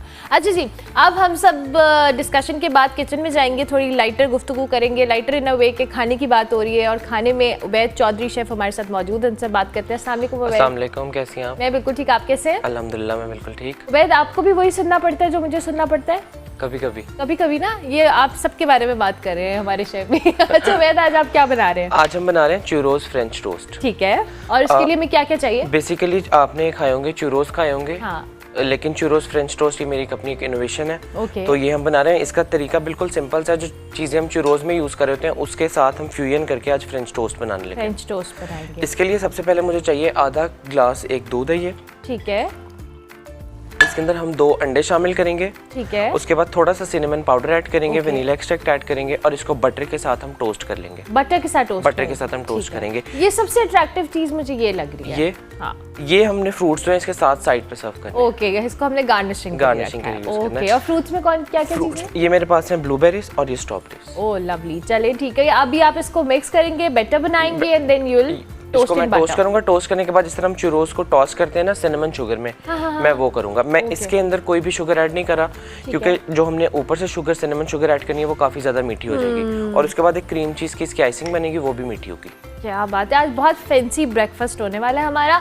सो मुझे एक ब्रेक लेनी है। जब हम ब्रेक के बाद वापस आएंगे तो उबैद हमारे साथ मौजूद होंगे, हम सारा प्रोसेस भी आपको दिखाएंगे। अभी हमने कहा क्विकली ज़रा इंट्रोडक्शन हो जाए कि क्या बन रहा है हमारे किचन में। मिलते हैं ब्रेक के बाद, आप देखते रहिए गुड मॉर्निंग पब्लिक।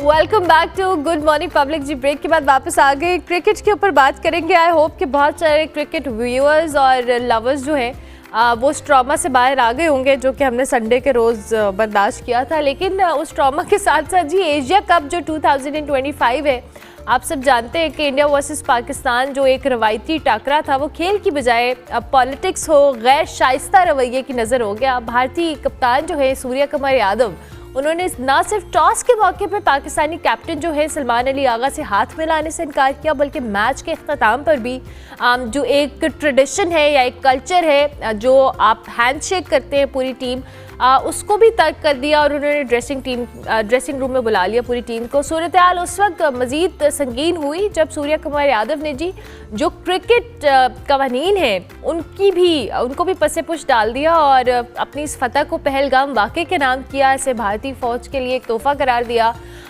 खेल में सियासत ही को पहली दफ़ा नहीं है कि इंडिया ने इसको हिस्सा बनाया है, बल्कि हमेशा से बनाता आया है। लेकिन इस बार पाकिस्तानी खिलाड़ियों ने एहतजाज किया इस बात पे, और जब जो इख्तितामी तकरीब थी उसमें पाकिस्तानी जो कैप्टन है उन्होंने उस तकरीब में शिरकत से या शमूलियत से भी इनकार किया, बल्कि चेयरमैन PCB और वज़ीर दाखिला मोहसिन नकवी साहब ने भी इसे अफसोसनाक तो करार दिया है। दूसरी जानिब पाकिस्तान क्रिकेट बोर्ड ने जी इंटरनेशनल क्रिकेट काउंसिल ICC को बाज़ाब्ता तौर पर ख़त लिखकर स्पोर्ट्समैन स्पिरिट की खिलाफ वर्जी पर सख्त कार्रवाई का मुतालबा किया और मैच रेफरी जिन्होंने टॉस के वक्त, टॉस से पहले इनफैक्ट दो कैप्टन से रिक्वेस्ट की थी कि जी वो हाथ ना मिलाएं, उनको भी हटाने की सिफारिश की और कहा है कि जब तक इस मैच रेफरी को नहीं हटाया जाएगा पाकिस्तान एशिया कप के आइंदा के मैचेस नहीं खेलेगा।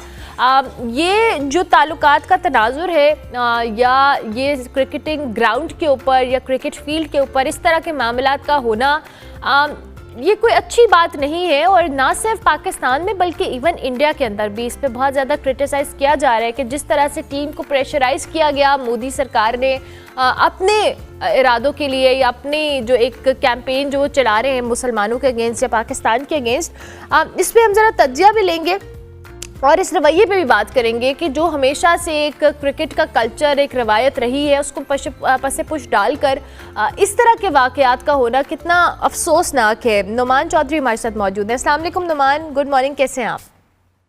वालेकुम अस्सलाम, thank you so much for having me. मैं ठीक हूँ, उम्मीद करते हैं कि आप भी खैरियत से होंगे। मैं बिल्कुल ठीक हूँ। नुमान, आपको भी उतना ही अफसोस हुआ जितना हम सबको हुआ? और आई बिलीव के हमने हमेशा इंडिया पाकिस्तान मैच के अलावा भी इंडियन टीम जब अच्छा खेली है उसको सपोर्ट किया है, उसकी तारीफ़ की है और इस मैच में भी everyone was praising the performance on ground. लेकिन ये जो रवैया है ये बिल्कुल एक्सेप्टेबल नहीं है फॉर एनीवन।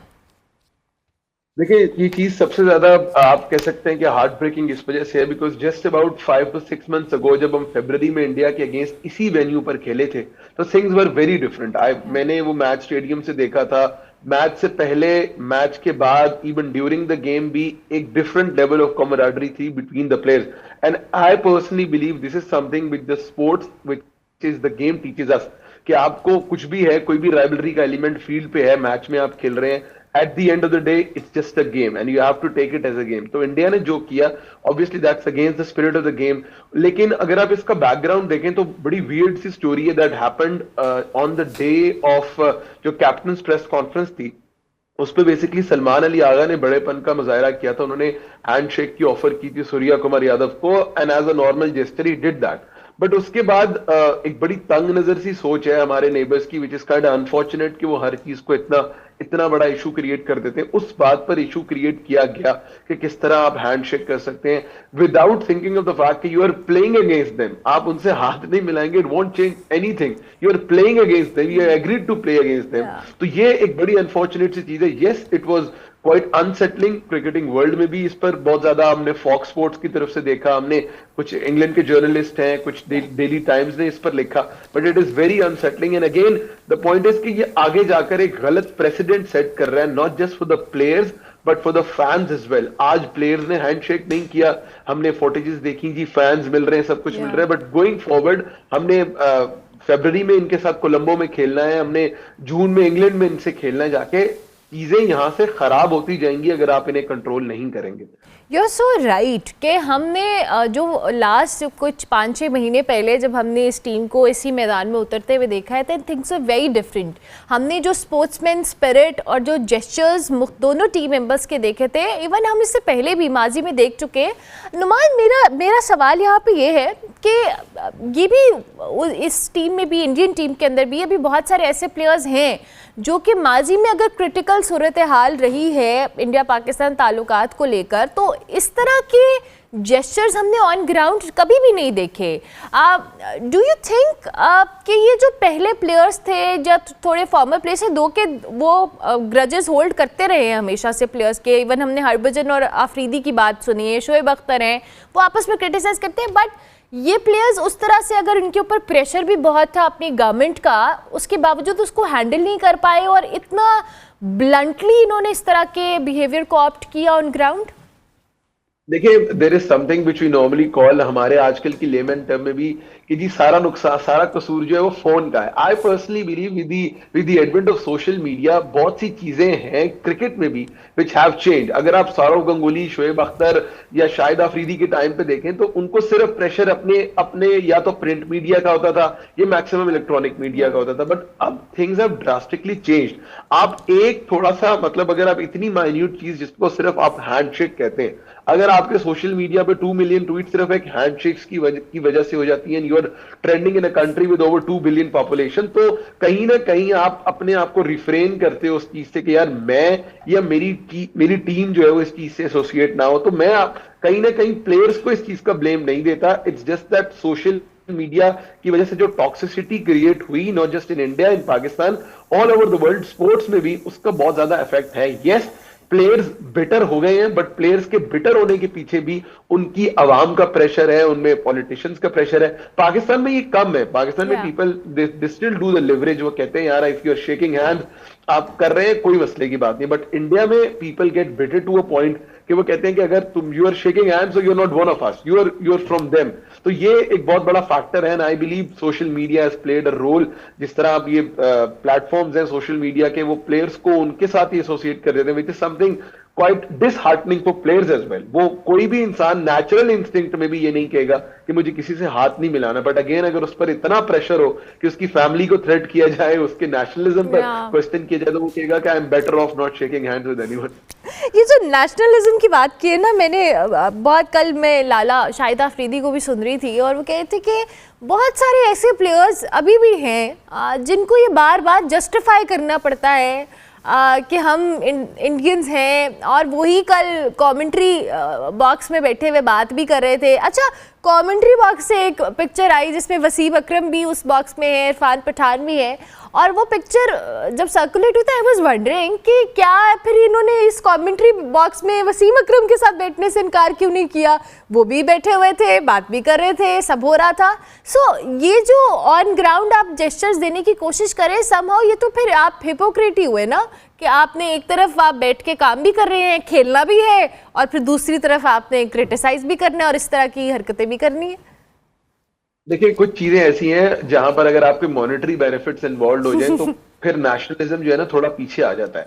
इसकी एक प्राइम एग्जांपल तो आपने दी है, विच इज कमेंट्री। जब आप पाकिस्तानियों के साथ आपको मसला है तो you should not be sharing any sort of you know vicinity with them, but आपको पाकिस्तानियों से मसला है तो आप उनसे खेल भी रहे हैं, बिकॉज उसमें मनी इन्वॉल्व है। And ACC has made a deal with Sony sports कि वो हर एशियन क्रिकेट काउंसिल के टूर्नामेंट में मिनिमम 2 इंडिया पाकिस्तान मैचेस उन्हें देंगे ही देंगे, यानी 2 मैचेस की वो मॉनेटरी डील है। दैट वाज अराउंड $230 मिलियन की something like that, her ICC tournament में, चाहे वो इमर्जिंग है, चाहे वो अंडर 19 है, चाहे वो वुमेन है, चाहे वो वुमेन अंडर 19 है, हर टूर्नामेंट में 2 इंडिया पाकिस्तान मैच होंगे।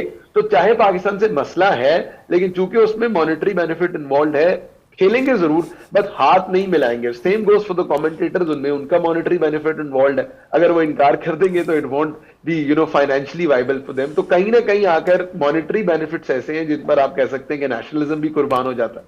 नेशनल ये अजीबो गरीब लॉजिक है, ये तो मेरी समझ में भी नहीं आई। मैंने कहा एक तरफ ग्राउंड में हाथ नहीं मिला रहे, दूसरी तरफ आप बैठे हुए हैं, बात भी करते, पता नहीं ये हिपोक्रेसी हुई समहाउ। अच्छा नुमान, आप मुझे ये बताएं कि पाकिस्तान क्रिकेट बोर्ड ने मुतालबा किया है कि जो मैच रेफरी हैं जिन्होंने टॉस से पहले जो मना किया था सलमान अली आगा को कि आप हैंडशेक नहीं करेंगे, ये उनके एंड पे या उनके पार्ट पे भी एक चीज़ है जो कि समहाउ पाकिस्तान को डिस्टर्ब करनी चाहिए भी थी और की भी है, और हमने मुतालबा भी किया है कि अगर ये चेंज नहीं होंगे तब तक हम आगे एशिया कप के मैचेस नहीं खेलेंगे।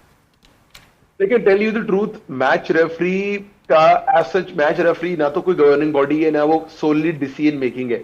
He was just conveyed from the tournament director. Tournament director was conveyed from the BCCI. तो आप ना एक फेस सेविंग के लिए जा रहे हैं कि जी मैच रेफरी को हम match referee had absolutely no say. He was just asked to do something that he did. तो उसमें मैच, अब Pakistan is actually can't tell you the truth, Pakistan is actually looking for a face saving कि हम कहीं ना कहीं इस मामले को जो है ना थोड़ा सा साइड पे करके अपना you know to get some pride out of that। लेकिन खबरें ये आ रही हैं कि ICC has shown absolutely no interest, मतलब उनके लिए this is just a usual matter क्योंकि ICC को चेयर भी जेशा कर रहे हैं। बट आज का दिन till the midday is going to be very important क्योंकि पाकिस्तान has threatened कि अगर आप एंडी पाइक्रॉफ्ट को चेंज नहीं करेंगे, if you are not bringing anyone else, तो हम कल यूएई के अगेंस्ट मैच नहीं खेलेंगे, क्योंकि यूएई के मैच में भी वही मैच ऑफिशियल है जो इंडिया पाकिस्तान के मैच में थे, और अगले संडे वाले मैच में भी वही मैच ऑफिशियल है जो इंडिया पाकिस्तान के पिछले मैच में थे। तो अभी ये सूरत हाल बड़ी इंटरेस्टिंग है। स्टिल आईसीसी की तरफ से कोई ऑफिशियल वर्ड नहीं दिया गया, स्टिल एशियन क्रिकेट काउंसिल की तरफ से कोई रिटन स्टेटमेंट नहीं आई, and surprisingly still Pakistan cricket board ने भी कोई रिटन स्टेटमेंट नहीं दी कि हम जो है वो सूर्या कुमार यादव की स्टेटमेंट के अगेंस्ट प्रोटेस्ट कर रहे हैं, हम मैच रेफरी के अगेंस्ट प्रोटेस्ट कर रहे हैं। बस सिर्फ जो है वो मीडिया को पाकिस्तान क्रिकेट बोर्ड जो है ये चीजें फीड कर रहा है कि हम इस तरह बाइकआउट पे जा सकते हैं ऑल, बट आज का दिन till the mid day is going to be very important. Let's see कि इन मैच रेफरी को चेंज किया जाता है या नहीं, बट अगर इनको चेंज नहीं किया जाता तो फिर पाकिस्तान का stance is going to be very interesting. Okay Numan, in the end आगे एक और मैच है संडे को ही, I guess, India versus Pakistan. हम एक और मैच एक्सपेक्ट करें? ये तो कंफर्म मैचेस थे, तीसरा डिपेंड करता है क्या सूरत हाल बनती है। लास्ट मैच की परफॉर्मेंस के पेश नज़र आप दूसरे मैच पे ज़रा तज्जिया दें, क्या लग रहा है आपको? देखिए, Pakistan is suppose to play UAE tomorrow, और यूएई अभी ओमान को हरा कर आ रहा है, but again UAE in Pakistan on paper अगर देखा जाए तो Pakistan looks the strongest team. UAE का ये होम ग्राउंड है, जितने भी उनके प्लेयर्स हैं, चाहे मोहम्मद वसीम हो, आसिफ खान, अली शान, ये सब इसी वेन्यू पर पिछले 5 साल से क्रिकेट खेल रहे हैं। तो यूएई को इस वेन्यू का एडवांटेज होगा, बट ये मैच एक वर्चुअल नॉकआउट भी है। इफ पाकिस्तान समहाउ लूजेस तो हम सुपर 4 से बाहर भी हो सकते हैं, but again Pakistan looks the strongest team, और ये मैच जीतने के बाद अगर आप संडे को इंडिया से खेल रहे हैं तो उस मैच के स्टेक्स बहुत ज्यादा हाई होंगे, कंसिडरिंग जो पिछले संडे को हुआ, और उसमें पाकिस्तान की तरफ से जो कैप्टन का ना आना पोस्ट मैच सेरेमनी पे, फिर शाहीन एक अवार्ड लेने आए, वो भी बड़े रूडली आए, वो लेके चले गए। तो एवरीवन इज एक्सपेक्टिंग कि पाकिस्तान के लिए जो है ना वो कहीं एक स्पार्क जो पाकिस्तान की तरफ से मिसिंग था इन द लास्ट गेम, शायद वो जो तमाम तर इंसिडेंट है उसके बाद वो स्पार्क पाकिस्तान की परफॉर्मेंस में नजर आए। Because you and I are not talking about what happened on Sunday, हम हैंडशेक पे बात कर रहे हैं। No one is talking about the 63 dot balls, no one is talking about 44 and 10 overs, no one is talking कि शाहीन ने out नहीं किया।